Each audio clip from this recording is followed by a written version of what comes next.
I call on Deputy Mary Lou MacDonald, please. Minister, tens of thousands of people are now refusing to pay the TV licence. The licence, as you know, is €160, and people are voting with their feet in huge numbers. And really, is it any wonder? People are understandably angry. They feel they're being taken for a ride. The recent financial scandals at RTE, the latest chapter of which is the debacle of Toy Show the musical, has rocked people's trust and confidence in the national broadcaster. The number of people refusing to pay has soared in the aftermath of these scandals, and 60 people a day face prosecution for non-payment. A staggering 13,000 people were summoned before the courts last year. So there is a real crisis now, and the danger is that funding for public service broadcasting drains away while government twiddles its thumbs. As public support for the TV licence collapses, the government is all over the place. The government's position is a merry-go-round of contradictions and mixed messages that's driving people up the walls. Minister Catherine Martin says she's in favour of abolishing the licence and replacing it with exchequer funding. But Minister Paschal Donoghue says that the TV licence should remain a core part of RTE funding and suggests that revenue might collect the fee. Meanwhile, Minister Michael McGrath says the licence should remain in place and that he's not in favour of replacing it with direct exchequer funding. And then only yesterday, the Taoiseach described the licence as outdated and said that it belongs to a different time. So you can see why people's heads are spinning, Minister. The government has promised for years to come up with a new model to replace the TV licence, and yet here you are, plodding along in a mist of confusion and a licence that now does not enjoy widespread public support.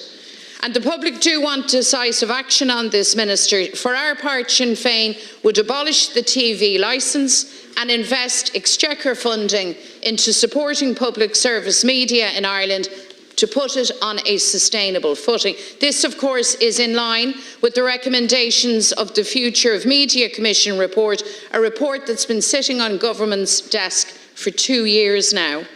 Such an approach would remove the unfair nature of the licence and remove the ridiculous idea that the state might chase thousands of people through the courts for non-payment of a licence that's on the verge of collapse. So caithfidh an rialtas deireadh a chur leis an táille, agus muoinú deireadh an stáit ciste a chur ina áit, chun todhchaí a chin siúd de créalacháin Seravishi Puebli. Minister, despite the damaging fiascos of the last year, people understand the value and importance of public service broadcasting, but they do want government to be upfront about how it's going to be funded into the future. They want a modern funding model that works and delivers value for money. So, Minister, can I invite you to bring some clarity today? I put it to you that government should scrap the TV licence and replace it with direct exchequer funding. That, in my view, is the best way to rebuild public trust and ensure a strong future for public service broadcasting in Ireland. What, Minister, is your position on this? My position is we have to support public service broadcasting and indeed a whole range of media organisations in this country, because in a world full of disinformation, fake news, conspiracy theories, it's really important that you have accurate and balanced and fair reporting. And absolutely, this government will deliver a new format of broadcasting support, of funding for such broadcasts, not just for RTE. That has been delayed, and it was delayed because of the events last summer leading into this autumn, where there was controversy in what happened in RTE. I don't need to rehearse all the details. The various Oireachtas committees have done it in real depth and detail. And that process will conclude in the coming weeks. We have, I think, another report tomorrow, initiated by RTE on the governance of the whole severance payments, and then the 2 final reports on the governance issue due in February will allow us to come to a conclusion of that process and set out the future payments and supports for RTE and indeed for other media organisations through whichever mechanism, be it through direct exchequer payment or household payment or whatever other arrangements that we will decide upon. So we will do that. Can I come back to you, though, and ask, and that clarity can only come when government has made that decision. But I think Sinn Féin also have to provide certain clarity from what you've said today. And the first question in clarity is, are you suggesting people not pay the TV licence in that interim period? Because if you do, I think that would be very damaging and dangerous, because we do need to keep that funding to keep it through. So I would prefer clarity, because you seem to insinuate that that would not be the case. It would be good to get clarity on that. Secondly, I would have to argue, in a world where media is increasingly under threat and is increasingly finding difficult funding models and others, Sinn Féin's position in taking repeated legal actions against various media here is similarly, in my mind, having a significant impact on the independence and strength of Irish media. So yes, we will resolve the funding issue. It was appropriate in my mind to do so when the various immediate governance issues in RTE had been addressed and resolved. And we have to do it in a way that we do provide significant funding. If it comes from the Exchequer, that's still being paid by the Irish people. That money would have to come from possibly some other budget, be it social welfare, disability, or wherever. It's not a magic money tree, so you do have to make sure that it's well spent and that we raise the tax revenues to cover that. In the interim period, people should pay the licence fee, in my mind, because it provides a real service of value to the Irish people. It provides real strength to our democracy and our country. So I will say, and I'm keen to hear you say the same, yes, pay your licence fee in the interim period, because that actually is money that's well spent and serves us well. And we will then address the longer term issue within the coming months, before the summer period, so that we set it on a course that is stable and continuous and delivers. I'm glad in your closing comments you said people respect the value of public service broadcasting, because I believe they do. For all their flaws, and all of us in the political system, we all have our difficulties with our various media organisations. From time to time, we differ in how they cover us. But I think any fair assessment would say, in RTE and our other media organisations, particularly in current affairs, that by and large we are well served with a media which is independent, fair and not biased, not deserving to be attacked by legal challenge or by other public commentary which does them down, which I've heard too much from our political system, in my mind. Thank you. Deputy MacDonald. Thank you, Minister. Thank you, Ciarán Corla. Well, I've heard some bluster in my time. But that really was now a bravura performance of absolute rubbish, sound and fury signifying nothing. My God, it's remarkable how one person can talk so much and say so very, very little in response to a very straightforward question. Are you for the TV licence or not? I've stated our position. It's in line with the expert view of an expert commission, which when they published, remember, Minister, you dismissed that view. We don't do that. We accept their view. The correct answer is direct exchequer funding. Will it be the licence, yes or no? And on the matter of paying our TV licence, Ciarán Corla, I'm happy to record I have paid mine. I have paid mine. I have made no suggestion that people not pay their licence. As a matter of fact, save your homily for Catherine Martin, your colleague, who equivocated on the matter. What I do wish to be clear on is that the state and your government should not chase thousands of people through the courts for non-payment of the licence. And remember, Minister, it seems only the ordinary Joe who hasn't paid their licence, they're the only people who have faced the wrath of anything or been held accountable in the midst of all the scandal. So can I put my question again, and can I have a direct answer? Will you abolish the TV licence, yes or no, Minister? Minister, please.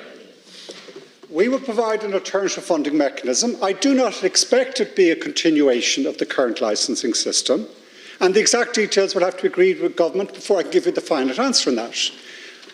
Can you give similar clarity? You're paying your licence. Would you encourage Sinn Féin supporters to also pay theirs? Well, I think it's important, because we do have a role in public life in standing up for raising taxation to pay for the services that we need in this interim period. You're also correct what you said. It is correct what you said, that when the initial report came out from Brian and everyone else who did the review of the future of the Media Commission, that there was concern in government among the party leaders about a potential switch just to exchequer-based funding. The main reason for that concern was for fear in a future government you could well have political interference that would fundamentally undermine the independence of Irish media. That was the concern and the reason for such concern. Now, I believe, well, there have been historic cases, if you look at the history of Archie and others, when there was improper and undue political interference. It's not rocket science to say that. I believe we can overcome that by putting in place secure mechanisms that such political interference would not be successful. But that's complicated, and there are various other options. We will make that, but we stand up in this government for an independent media that gives strength to our democracy, which Archie and other media organisations do at the moment, and we will fund them into the future to make sure they continue to do that. Look, could we all calm down a little bit, please? Deputy Ivana Bacik, the leader of the Labour Party, please. Minister Ryan, the latest price increases by VHI Healthcare have exposed the ailing health of our national care system. VHI premiums will rise by an average of 7% from 1st of March. And that hike comes on top of 2 previous increases in March and October last year. And Minister, this means that people who have private health insurance with VHI will have to front up anywhere from an additional €180 up to nearly €700 for just 1 year. Families, we know, may expect an increase from between €400 up to nearly €600. And this at a time when so many families are struggling with rising cost of living issues. Minister, furthermore, in a country with a well-functioning public health system, this might not be such a huge news story, because it might in other countries be a price increase affecting a small minority of people. But in this country, nearly 2.4 million people have health insurance policies. And Minister, that's nearly half the population. And of course, the reality is that there are many others who just cannot afford the cost of private health care. And compare our levels of private health coverage to that of other OECD countries. In Portugal and New Zealand, just a third of the population has additional voluntary health insurance. In Spain, that figure is much lower, 15%. In Britain, even where we hear so often complaints about the beleaguered NHS, still only 22% of adults have private health care of this type. So, Minister, access to affordable, quality health care is not a luxury, and nor should it be. And indeed, decent care is not something which should be the preserve of those with deeper pockets. But for far too long in Ireland, there has been an over-reliance within healthcare on the private market to counter failures and fill gaps in the public system. So we see long waits and delays, and heroic health workers, and I raised this issue last week, heroic health workers working and doing their very best in overcrowded settings. And this affects more than just healthcare for people who are unwell. This week, my colleague Deputy Duncan Smith has been raising concerns about privatisation within long-term residential care and home care. An ESRI report this month, Minister, has said 15 large private groups now control 38% of the almost 32,000 nursing home beds in the country. And the same report says government must better balance the profit incentives of private business with the needs of those receiving care. So, Minister, when will we finally see the government make the necessary public investment in our healthcare systems? And in particular, will you end the dangerous recruitment embargo in the HSE? And how will you address the projected deficit of 49,000 nurses by 2041, as reported by Sean Murray in today's Examiner? And finally, Minister, when will we see an end to the unfair low-pay model in community and voluntary sectors that's causing such problems for the delivery of home care to those who need it most in our community? Thank you, Deputy Badger. Minister, please. Firstly, obviously, it's a real concern for those, as you say, roughly half the population who will see an increase, depending on who their provider is, but if it's mirrored with the increase, that 7% increase in the VHI, that's of real significance for those families. And absolutely, we have to be careful to make sure that we protect everyone's living and health as we manage that. The main reason, as my understanding, is similar to a lot of other areas in the health system. It's a huge increase in demand. There was one statistic jumped out at me, I think, was it for those over 75s, the use or the attendance at emergency care since pre-COVID has increased by something like 23%. As one example of what we're seeing is a very significant increase in demand of healthcare. But that, as I said, is something that we have to manage by resourcing our healthcare system. In my mind, particularly the Sláinte Care programme and investment in public health so that people are guaranteed a high level of health service. Can I argue, Deputy Batchik, and we would have a similar position on the left in terms of the benefit of public investment and public services, public health as well, especially.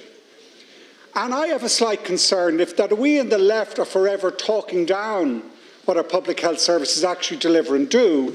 That actually might sap public confidence in what's actually happening.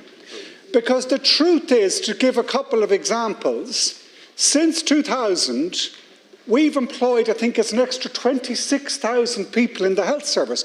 That's not insignificant. And the other truth is that the outcome is actually starting to be seen in significant improvements in our health service. And I know it's never perfect. You can never be satisfied in terms, particularly I would have to say in the area of disability and what you mentioned in terms of some of the discriminatory systems we have between those in the voluntary Section 38 sector and those in HSE. I accept that point. But I think you should similarly accept basic facts. Is that in the last 10-year, 15-year period, our life expectancy as a country increased by 5 years. That's phenomenal. Each of us is living 5 years longer because of the quality, among other things, of our health service. That's the ultimate test. And we are not failing. We have one of the highest. I read with interest David McWilliams at the weekend in the Irish Times. Very good article. I agree with him a lot of what his commentary. But one thing I slightly was worried when I read about it, you might read and think, and this is a particular risk to the left in my mind, that if we're ever talking down our strengths as a country in what we do provide in our health system, if you are sick in this country, ask any doctor, where do you want to be? You want to be in a public health ward in our hospitals because we have one of the best health systems in the world. In my mind, now it's all its failings, warts and all, but we have massively increased the spending. We have massively increased the staffing. And the outcomes, the last 2 years, waiting times are falling.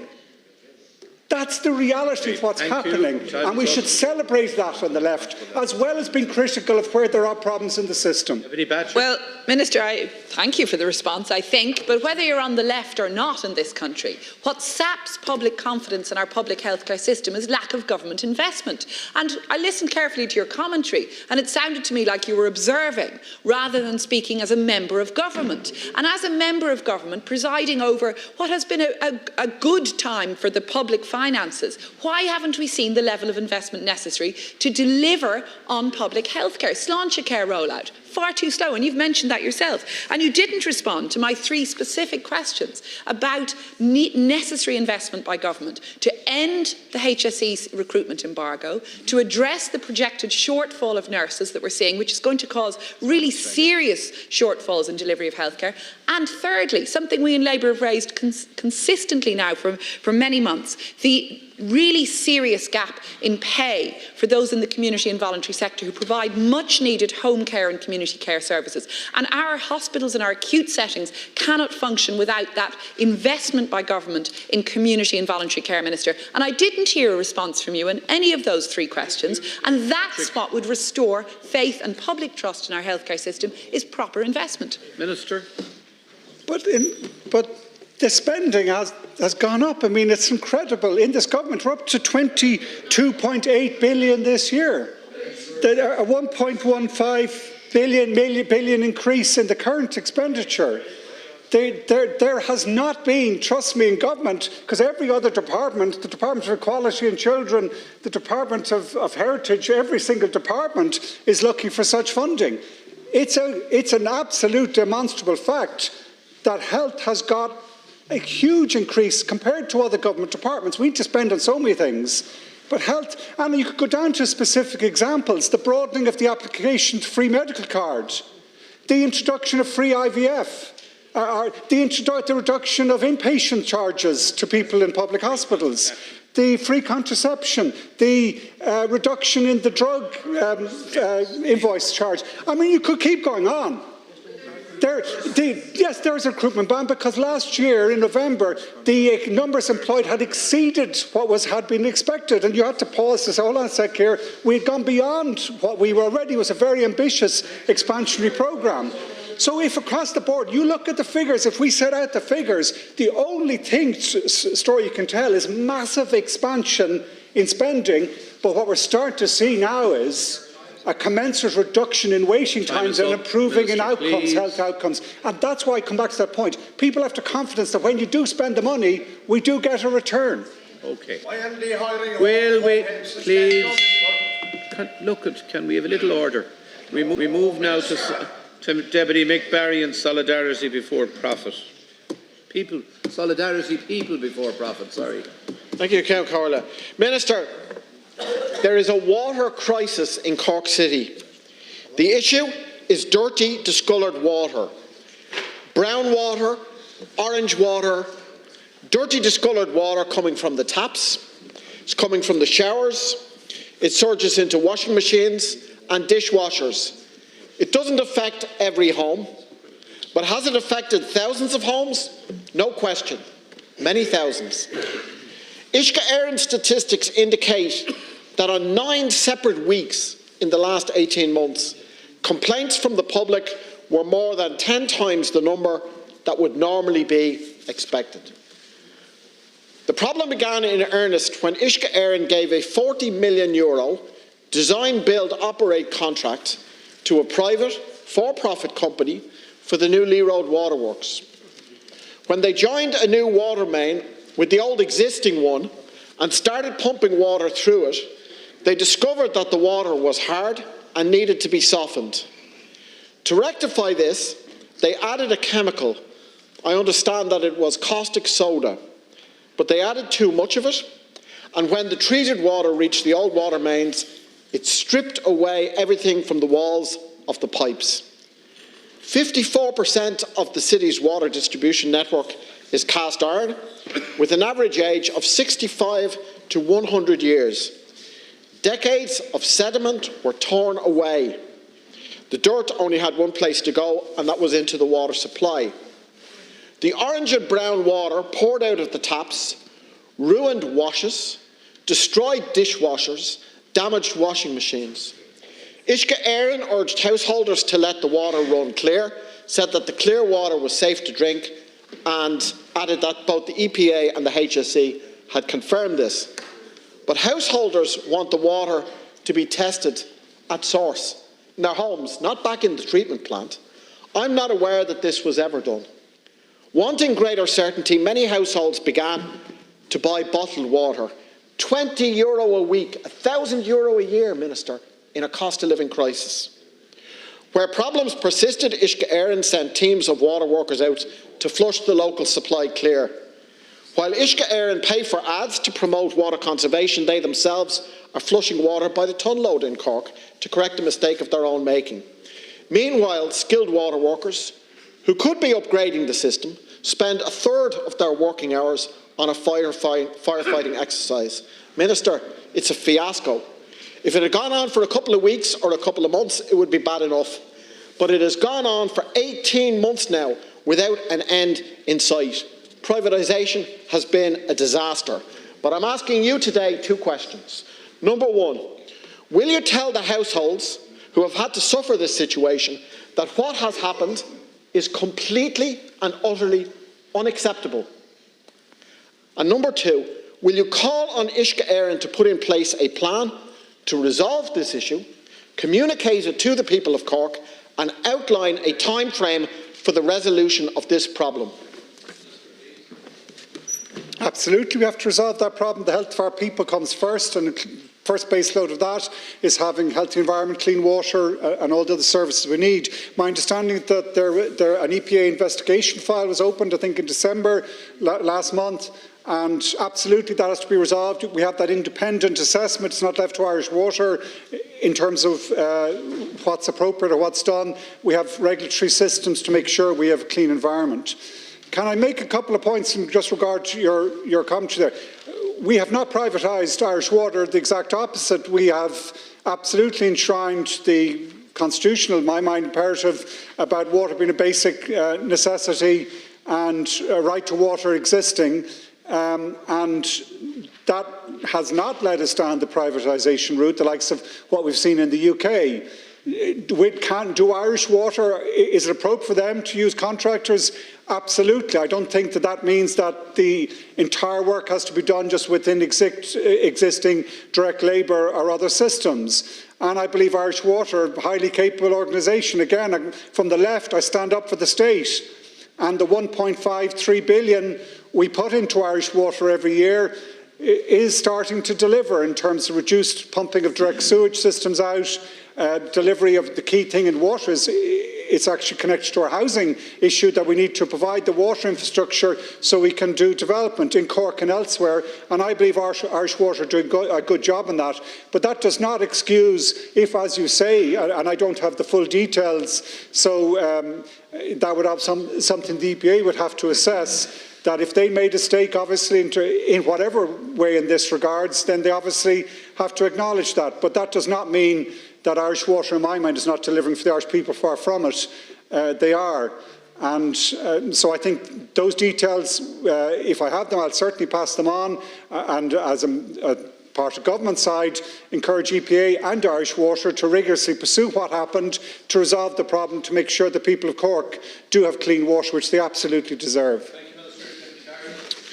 Minister, the title of this session is Leaders' Questions, not leaders not answering the questions. You didn't answer the Sinn Féin question, you didn't answer the Labour Party question, and you're not answering the simple questions that I put to you today, so I'll repeat them. Will you simply and clearly tell this Dáil and the people who have been affected directly by this that this situation is completely unacceptable? You didn't answer that question. Answer it now. Say that it is completely unacceptable. Second thing is, will you say that Uisce Éireann must now outline a plan, not firefighting, not flushing, a plan to resolve the problem? Explain it clearly to the people of Cork and explain a time frame for doing it. Those are the two simple requests I have there. Just to say, privatisation.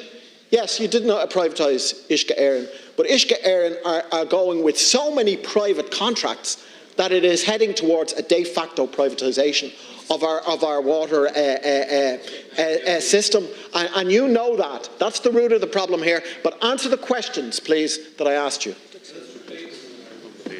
I absolutely answer your questions, yes, on both counts. Irish Water have to resolve this issue and be fully transparent in terms of what has happened in this instance, and has to resolve it and be open and honest and upfront with the people of Cork as to why they are seeing this coloured water coming out their taps. There's no difference to us on that. I 100% agree. And absolutely all the regulatory authorities have to make sure that that's done in a proper, legal, swift manner, and government commits to supporting that process. I don't agree with you about Irish Water being a privatised organisation. It's funded by the state, it's employing it.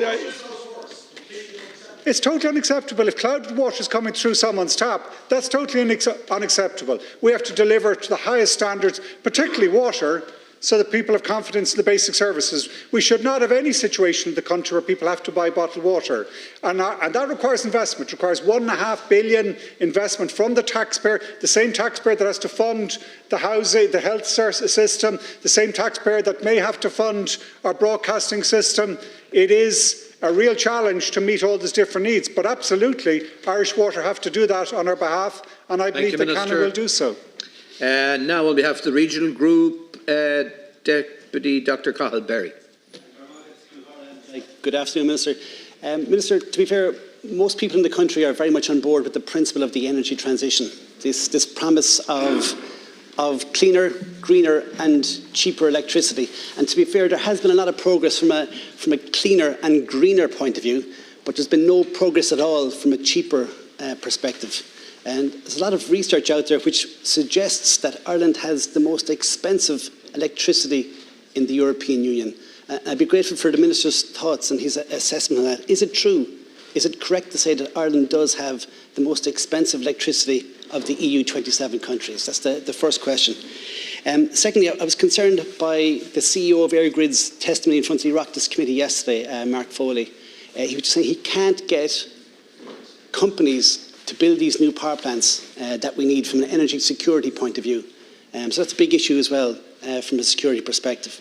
And thirdly then, and perhaps most concerning of all, there's a perception out there, and I would argue a reality, that there's big energy companies that are profiteering on the backs of ordinary people. I think that's a very, very dangerous narrative because it does erode a sense of fairness in the country, and it does undermine the covenant that should exist between the state and her people. So on those three bases alone, Minister, I want to welcome the amount of rooftop solar panels around the country at the moment. It's unrecognisable from 4 years ago before the Dáil convened, and it is making a big difference because it is addressing those three concerns. The cost, the energy security. Yeah. Barry, that third question, sorry, I didn't quite hear it properly, the third of your questions. It's just in relation to the perception of whether the large energy companies are dusting down the ordinary people, basically. Thank you. If I can respond. I can keep going. Sorry, Dr. Frank. Yeah, no worries at all. So they're the three things, Minister, the cost, the energy security, and whether we can cut out this middle guy, whether we can provide more solar panels for people and to literally give power to the people. And there's two programmes I want to focus on in particular. The first one is in relation to the schools' solar panels. I think it's an excellent programme on principle. A lot of schools applied for free solar panels here a couple of months ago when it was announced. But where are we with that, Minister? Is there going to be a further rollout for the rest of the year or next year? Is every school going to get some? Or is it just for the pilot programme? And then lastly, ambition is very important when it comes to climate action. Would you consider establishing another scheme for clubs around the country? There's a lot of rooftops for clubhouses, for pavilions, for sports halls. They're ideal for solar panels in many instances. So would you consider launching a new scheme, basically, that deals specifically with clubs? I know there's a sports capitation grant is there, but we need a specific one for climate action. So just in summary, Minister, the three questions. Is it true that Ireland has the most expensive electricity in the European Union? Secondly, where are we with the schools, the solar panels for schools programme? And number three, would you consider having a new discrete programme for sports clubs around the country? Thank you very much, Minister. We might see if we can do something about that. Maybe it's just your dulcet tones, I don't know. Maybe it's just me. He's too tall. Our energy prices are high. They're not the highest, but our electricity prices are high in the European context. There are two main reasons for that. One, particularly in recent years, has been our reliance on imported fossil fuel gas, and that has been the main reason for us having very high prices compared to other countries. We are switching away from that. We're switching to renewables, which will give us a much stable, reliable, lower cost and keep money into the country rather than going to Russia, Iran or other countries where we import the gas from at the moment. Second main reason is because we have a very distributed housing system. We have to get a power line to every single home. That is another second main reason why it is expensive. I didn't hear Mark Foley and the Oireachtas Commission, but I'll go back and listen to him.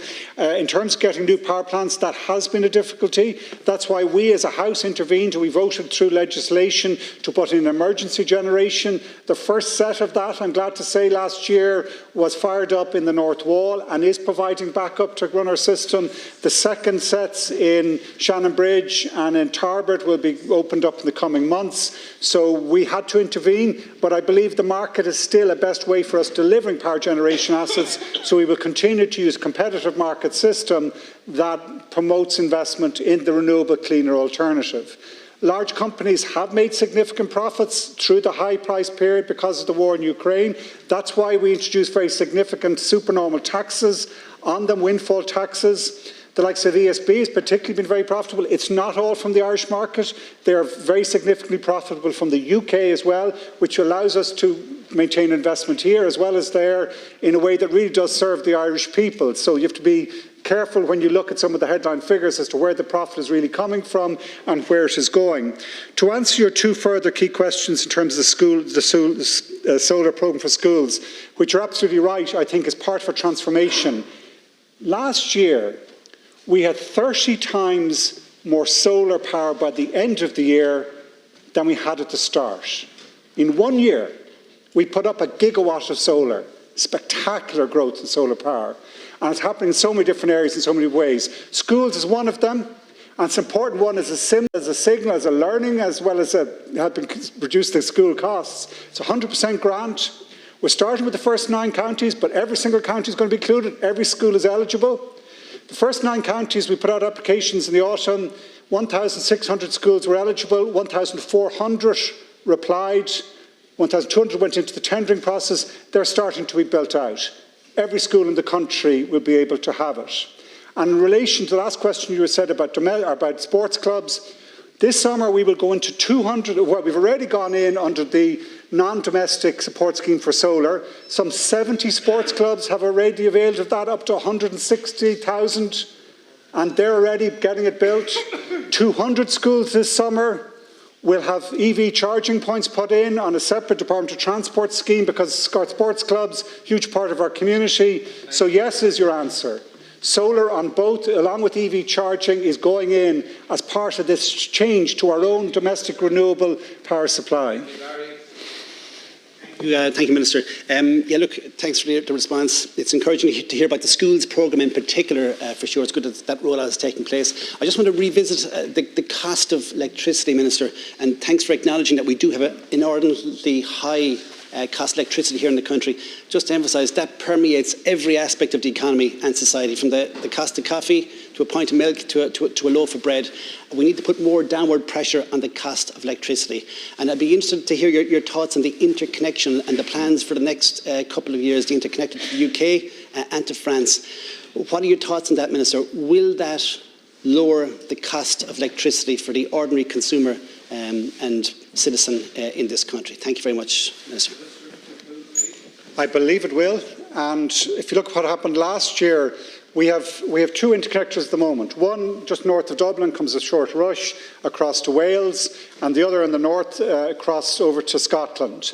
We're building a new one from, again, Wales. It'll come into Wexford to Great Island. And we're also building one from Brest in France, Brittany, which will come into near Carrigtwohill and into the Cork network. They are transformative. They're firstly transformative in reducing emissions. Last year, we don't have the final figures yet, but we'll get them shortly, there was a dramatic reduction in emissions from the power sector in Ireland, in part because when the wind wasn't blowing here, we were drawing power in from the UK in a way that allowed us to meet our needs and also reduce our emissions. And we'll be able to do that with France and the UK, and we won't stop there. We should go further. Another connection with the UK, another one with France. I want to go down to Spain and connect with Spain, so we connect Spanish solar with Irish wind. That balancing capability is the new industrial revolution that's taking hold. It's a renewable, low-carbon, electrify everything future, and we will be good in this country. We are already leading in this country in that revolution, and it provides nothing but benefit for our people, in my mind. Thank you very much, Minister Ryan, and to all those who participated in Leaders' Questions today.